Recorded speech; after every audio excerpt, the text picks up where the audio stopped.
infinite number of roles. And we have to actually try them on or out to see which ones fit best. In other words, Shakespeare's work suggests that all parts exist potentially in us. And it's only when we play one that you suddenly go, aha, that is part of my voice. Yes. I mean, just not to contradict that, but Stacy Keach, I played Laertes in Hamlet when Stacy played Hamlet. And he said, one time in a casual conversation, he said, there's a reason that these plays are done over and over again. They're really good. Oh, yeah. Oh, yeah. And they're very hard to mess up. Learn the lines, say them clearly so that they can be understood, and the play will take care of you. Okay, I'll buy that too. Now, we saw in the clips, you've worked with some extraordinary people, and I so enjoyed watching The Glass Menagerie. By the way, it's available on Netflix. I got it from Netflix. I was so curious what it must have been like for you to work with Katherine Hepburn. You were just starting out, and here you are playing her son. And I was just, was that experience totally intimidating, exhilarating, a little of both? I don't know. She's not intimidating. She really, if there's any ice around, she goes and breaks it. Deliberately. She won't have any of that. But exhilarating, oh my God. Before I got the part, she had me come to her house in Turtle Bay. And she had a woman who had been her companion for an assistant for a long time, whose name was Phyllis. And I rang the doorbell, and Phyllis answered the door, and I was ushered into this fabulous sort of two-story living room with a view of the garden and all of that stuff. And Phyllis said, she'll be down in a minute. And then I heard, Phyllis, has he come yet? And she came down the stairs, and it was her. I mean, it was just amazing. And it continued to be amazing forever after. For the whole time after that. My wife's here. I wonder if I can tell this story on her. but we were dating, and she came to visit the set. We were shooting in London, and Kate had gotten it into her head that I was wearing a turtleneck sweater, and my Adam's apple showed. It was in the nighttime, and there was a lot of side light, and she thought that my Adam's apple was showing in an unbecoming way, and something had to be done about it. So she came to me, and I said, honestly, I don't see this as a problem. And she went off in a great huff, and went to the director, and the director said, I'm awfully sorry. And Lynn, who had never visited a set in her life, came on the scene and was introduced, and Kate said, you've got to do something, you've got to do something. It's a tragedy, and, it's Adam's apple. I think intimidated would apply there. Yeah. But I could see and you have so many scenes with her. We had a very hard time choosing the clips. My husband, Mark, went through this film twice because there are juicy scenes from beginning to end, also including Michael Moriarty as the gentleman caller, and Joanna Miles was wonderful as the daughter. But I could see how much passion and energy this rather older actress at the time was giving off. It was electric.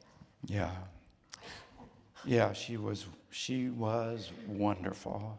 Yeah. She said to me one day, she said, good, your inner clock is ticking. She said, because when it's not, it's terrible. Yeah. So, Oh, a memorable Yeah. figure. Great. And I'm curious in terms of other sort of inspirations, which actors or particular films may have, when you were coming of age, affected you. I kind of guessed, just because of this ethical thing I'm on about you and your characters, that maybe Gregory Peck's Atticus Finch and To Kill a Mockingbird might have been something important for you, but perhaps there are various others that I'm not aware of. my biggest hero when I was thinking about being an actor and when I was first hoping to be an actor was Gérard Philippe. Oh. Gorgeous, talented French movie star. Yeah. Wow. Yeah. And you I even practiced to try to be able to bring my eyebrows together the way he did. wow. And you studied, if I But understand. I couldn't look like him no matter how hard I tried. I tried. Most men can't, that's all right. But you studied actually in Paris. I gather that when I did. You were an undergrad at Yale, but did a year at the Sorbonne, and then your training was actually an American Actors Workshop in Paris, is that Yeah. correct? A wonderful man, John Barry. Ah, I remember John. You know, I you know met him? him. John Barry was a blacklisted American writer-director who had to go, he fled to France, where he made films. And of course, you worked with him, A Captive in the Land. Yeah, he finally got to come back to the United States and make a film, but that was in the 70s? Well, actually, that movie was made in the Soviet Union That's all right. as it was disintegrating. That's right, right. It was a fascinating, not entirely comfortable time to be there, but really interesting. Yeah. And kind of eye-opening for John, actually. Yeah. But he was a great teacher and a beautiful man with an enormous appetite for life. This was completely typical of him. He was shooting a movie, and I can't tell you what the name of the movie was. He was way old and should have been retired somewhere on a bed of laurel, but he was shooting a movie in South Africa. The camera was set up in a gully. The actors were up on the edge of the gully. And he thought of something that he wanted to say to one of them. And he tried to climb the side of the gully, and he was 80-something, and he couldn't do it. And people were saying, tell us what you want to say. We'll go up there and we'll say it. Push me up, God damn it, push me up there.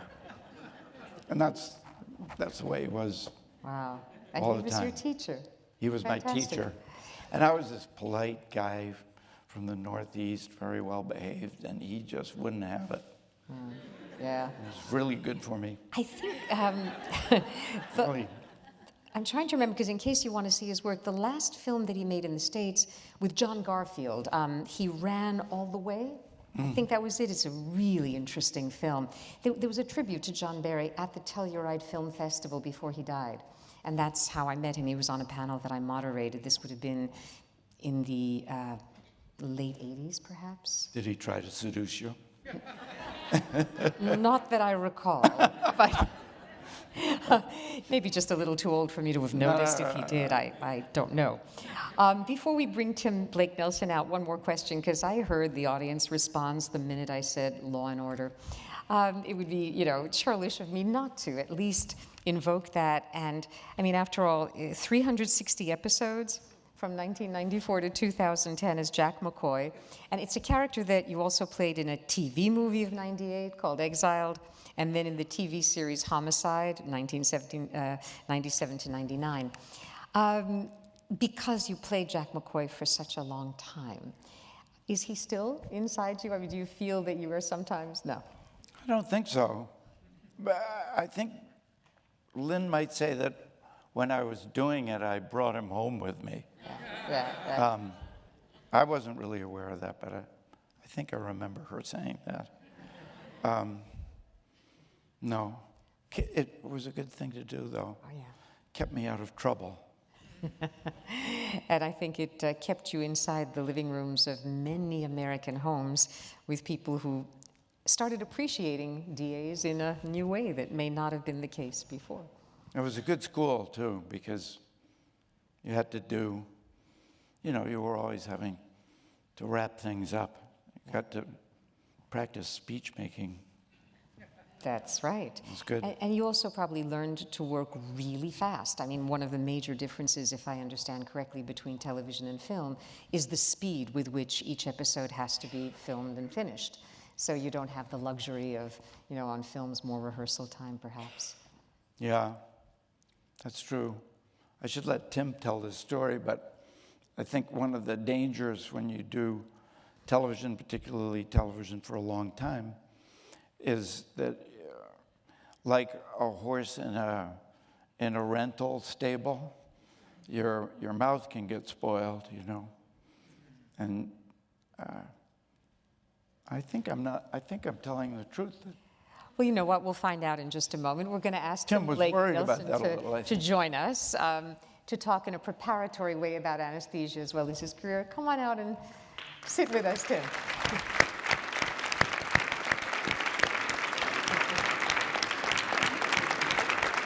Hello again. Well, even before we ask you to comment on what Sam Waterston just suggested, I was curious if you indeed cast Sam Waterston as this Columbia University professor of philosophy yet, because you, like perhaps me, associated him with this image of integrity and somebody whose public speech capacity is unparalleled. I can't say that I did. I'm a little relieved. Pardon me? Sam's manager read the script. I didn't know who was going to play this role. And Sam's manager said, "You've just got to meet this man. He is this role." And Sam and I met at the Fairway Cafe upstairs, which is the town square of the Upper West Side. And after, 10 minutes, there was no question in my mind. So it was sitting across from the man, because as extraordinary an actor as he is, and that is just simply not debatable, and what you and Mark put together is a wonderful tribute, not surprisingly. Sam is an even, if it's possible, more extraordinary human being.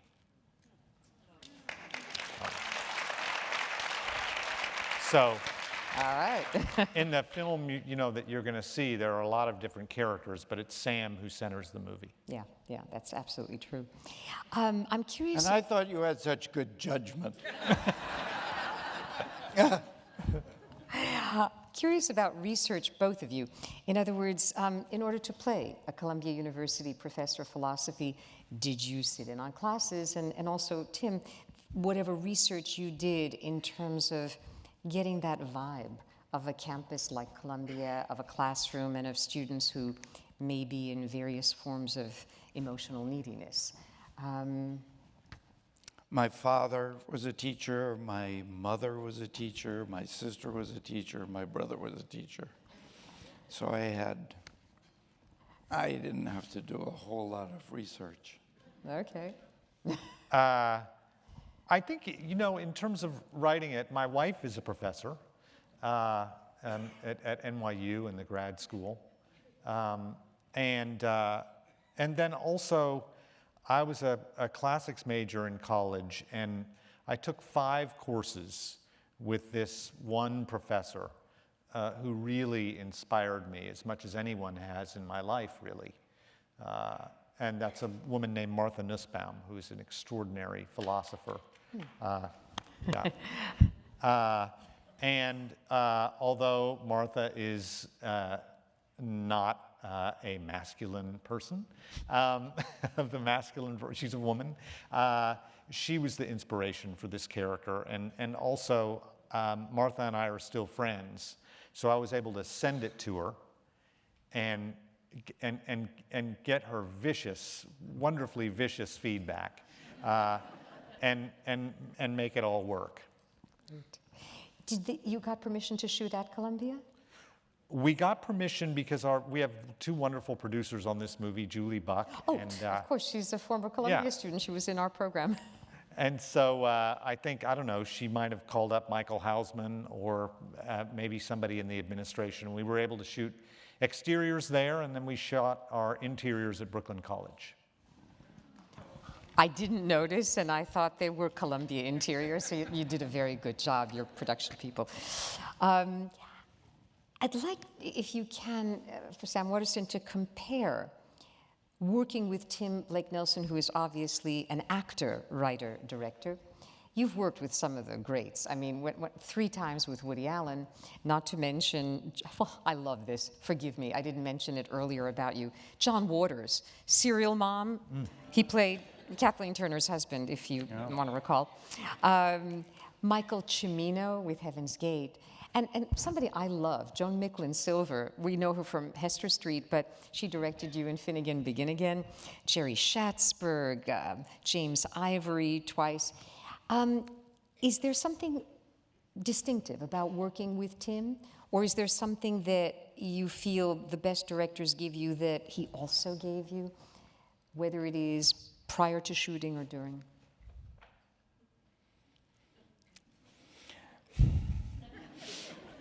He's so smart, and he's, I was going to say he's so genuine, but to call somebody genuine, it's like, it almost seems to imply that it's some kind of performance. Now I'm going to be genuine.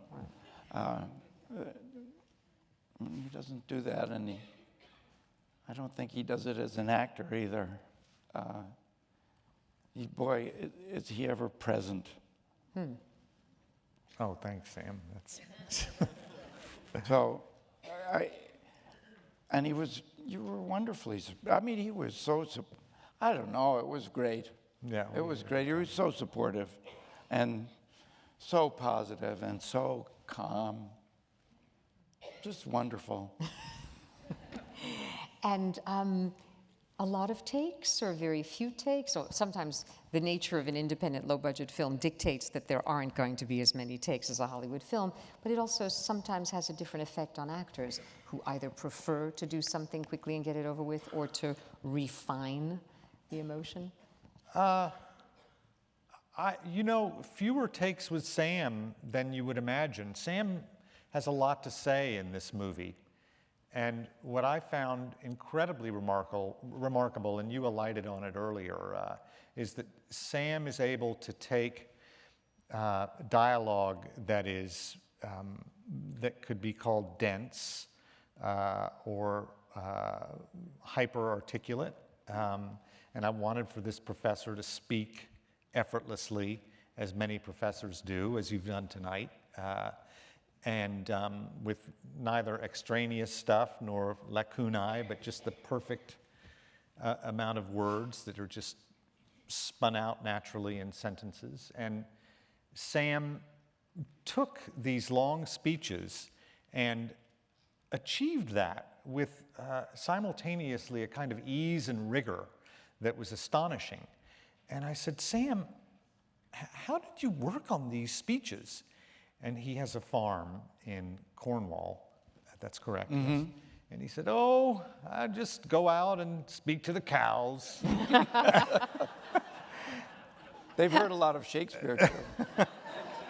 And I think that so whereas there probably should have been a superfluity of takes, there weren't. He and the wonderful cast that accompanies him in the movie, they were all quite wonderful. But I'm very careful about whom I cast. Sure. I just would say that it never felt, like, oh, this is a low-budget movie, we have to move on. Okay. It always felt like the time that was needed was being taken. And if you were cheating, boy, I never felt it. Well, it was the actors came prepared, and I got to act with Sam in this movie. I play his son, and what a generous scene partner. You Sam were pretty is. good yourself. Honest to God. And- That was fun. Yeah, it was great. And I know that it is more challenging in some ways to write and direct an ensemble piece with a collective protagonist than to focus a film on one or two characters. I very often in my classes show my students examples of successful ensemble pieces like Nashville or The Right Stuff, and sometimes Woody Allen's films. Were you, in any sense, inspired by other ensemble films more recent in our own times? I mean, Crash, or one of my favorites is 13 Conversations About One Thing, also set in New York. Did you come up with the idea first of this, sort of pinball type of narrative where one character will touch off another? Or was it a theme that you were more interested in, or the individual characters? When I was in grad school, living on 104th and Broadway, I had a walk-up, and like most walk-ups in New York City to this day, even with everything that's going on in technology, the technology for letting people into the building is very simple. You have an intercom out on the street, and somebody buzzes you, and you have a conversation that involves the push and release of a button. And I used to push the listen button on mine late at night and just listen to people walk by on the street. And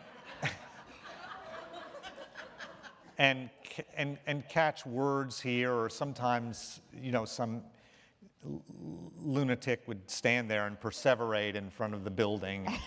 And I just started to imagine, and this was over 25 years ago, what would it be like if I witnessed something and that led me into someone else's life? And so that's how I started this movie, and you'll see that scene happens early on in the film. And I didn't know it was gonna reach out into all these different lives, but I wanted to explore New York right now. And I've waited over 25 years to try and write a film about the city, because I just felt, growing up in Oklahoma, I needed that long to understand New York City. And this was it, and it became this stew of a lot of experiences that I've had and friends have had. And then, to answer very briefly the first part of your conversation, we were talking with Mark earlier, your husband, and his favorite Woody Allen film is also mine, Crimes and Misdemeanors. And that is a big influence over this. Yeah, no, I can feel that as well. Something that you said before just led me to another question. You mentioned how Sam Waterston was able to just, speak these long pieces of text so persuasively. I'm wondering to what extent speaking Aaron Sorkin's incredibly, sometimes quick, dense dialogue while walking yet, walk and talk is apparently a trademark of Aaron Sorkin, is that some kind of very fine preparation for the kind of work that you do in Anesthesia? Well, I've been lucky to play parts where I really had to speak at length, quite a bit. Oh, yeah. So I wouldn't say that. Aaron Sorkin is a particular problem because he wants things to fly, too. So, and then you think, well, it's flying, and I'm saying all the words in the proper order, and I've won. And you haven't even started, because if it's not alive, it's dead. So that's very challenging stuff.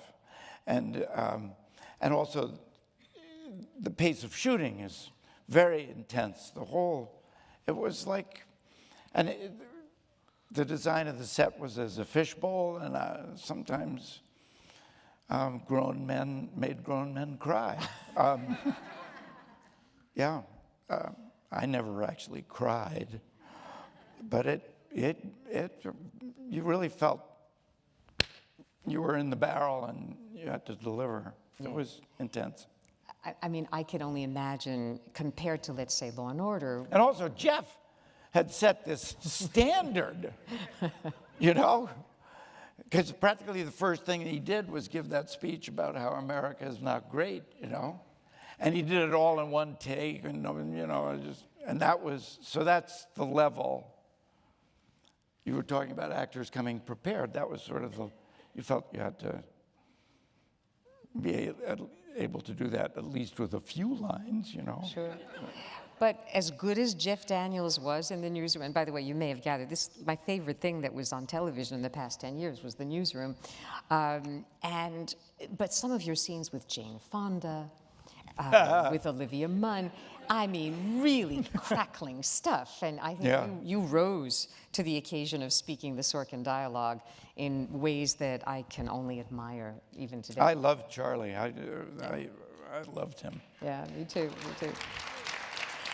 Now, I think one of the reasons that you have been given roles with a lot of speaking is you have not only a wonderful voice, you have theater training. I mean, you are a stage actor. And by the way, this is equally true of Tim Blake Nelson. These are not just men of film, TV, but of stage.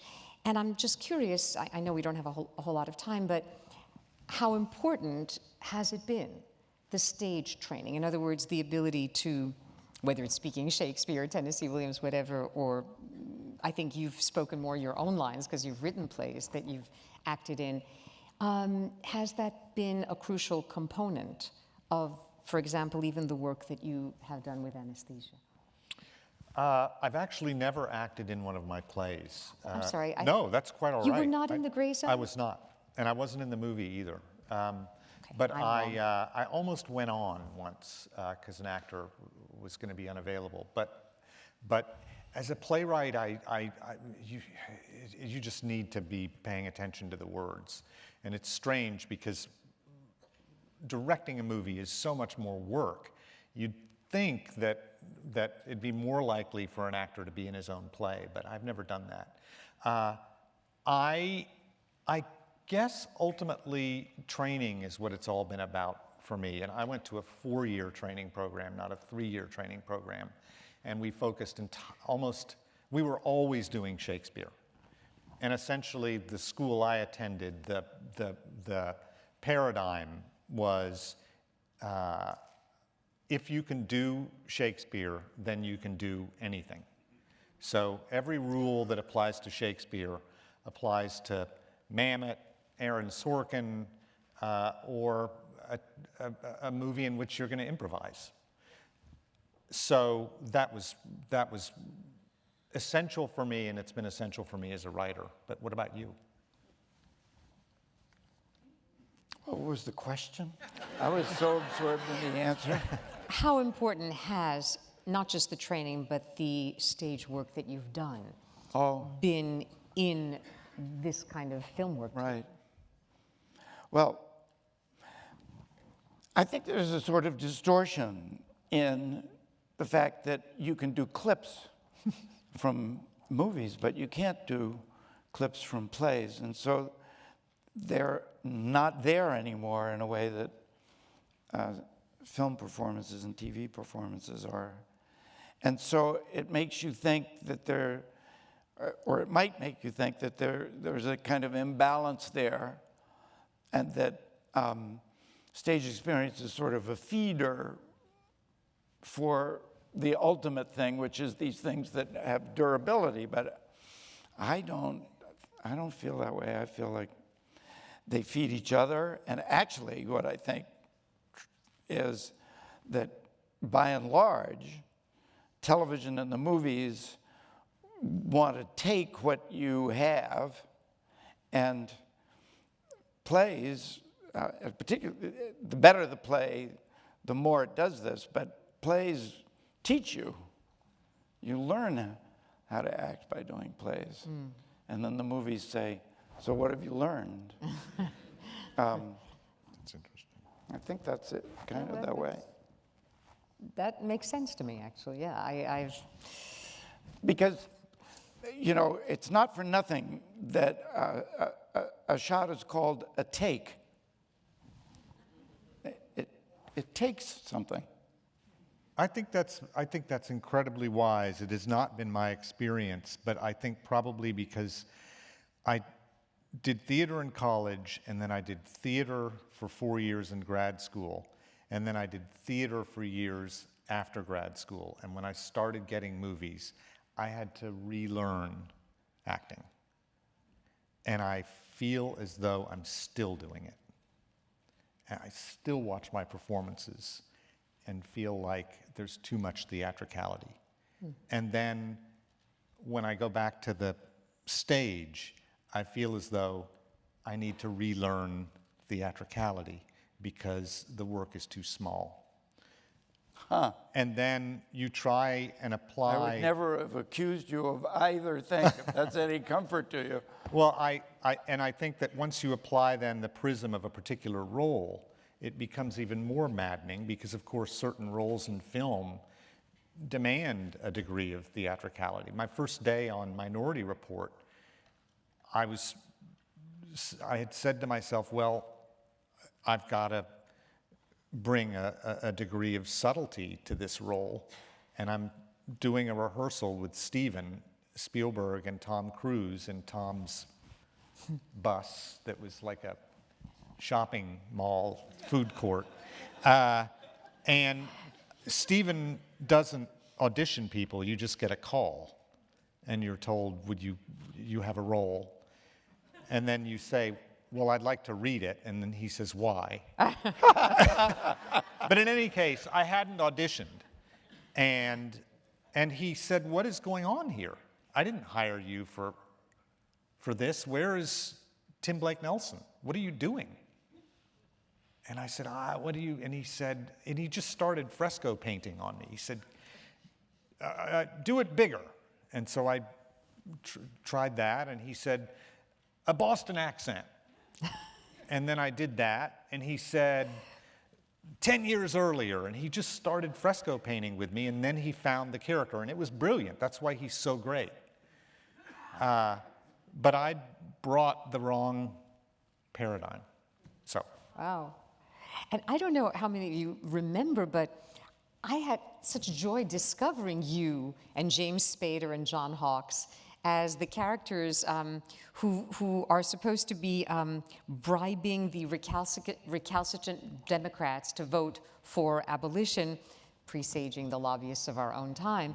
Yeah. It's a wonderful trio of secondary performances, and I remember sitting there going, oh, wait, that's Tim Blake Nelson, and that's John Hawkes. It was a lovely moment. I know we don't have a lot of time because we want you to appreciate Anesthesia, but I have a feeling that a few of you do have one or two questions that you want to ask, especially to Sam Waterston. So I'm going to stop with the very numerous questions I still have left, and instead ask that the lights be raised slightly so that we can take at least 2 or 3 questions, if there are any, for either of our illustrious guests. And if not, believe me, I've got some more. But there's one right there.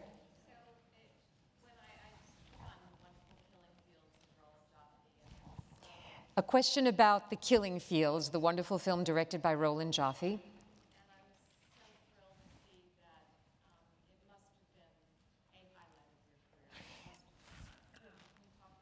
This must have been a highlight of your career, playing Sidney Schanberg in The Killing Fields. Could you talk a little about that?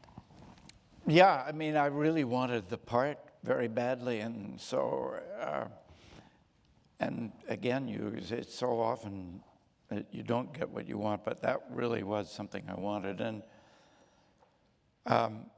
then the experience itself was absolutely life-changing. As a direct result of being in that movie, I've been on the board of Refugees International ever since, for more than 25 years. Sadly, very ineffectively watching the numbers of refugees multiply and go up geometrically and fantastically. And now, I mean, in the last just little while, that went from an unconscionable 40 million to 45 to 50 to 55 to now 60 million people on the planet displaced or refugees, internally displaced or refugees. So there's a lot of work left to do, but that movie, and not just the movie, but also the experience of working with these people who had lived what we were enacting. And then we were in a place, we shot we didn't shoot in Cambodia because it was occupied by the Vietnamese when we were shooting. But we shot in a town on the border. Well, the way this worked out actually was that I read in the newspaper, in the New York Times, just before I left, that the town that I knew I was going to was being shelled in a desultory way by the Vietnamese.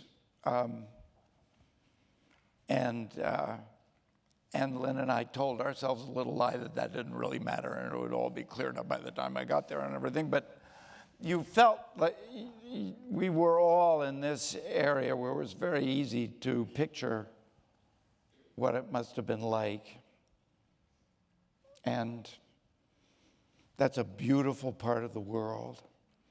And Cambodians are extraordinary people.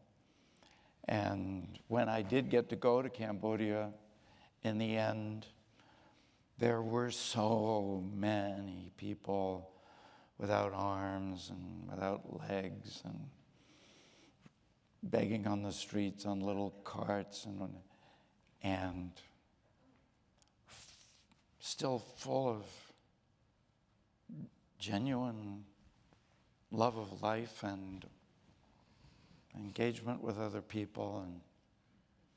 And I went with Refugees International to Cambodia, and we were trying to record some stuff about people who had no place to live. And we came on a family that was living on the side of the road. They couldn't live in the middle of the road, obviously, because traffic was there. And they couldn't live on the other side of the ditch in the field because it was private property.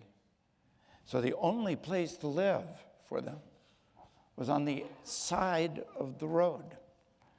And there was a newborn babe in this family. And you know those things that people, when they have tea and they want to keep the flies off, there's a little gauze frame, a little rectangular gauze frame. This baby was under a little tea thing to keep the flies off the toast. And you have never seen such responsive, ready to be joyful, ready to be welcoming, answer your questions. How is life here? Oh, well, you know, so-and-so's got a job, he goes into town, and I mean, you wouldn't believe it. You wouldn't believe it. And, you know, how we, the rest of us, treat all these people. Well, that was the start of a long commitment that I wish I had been much more effective at.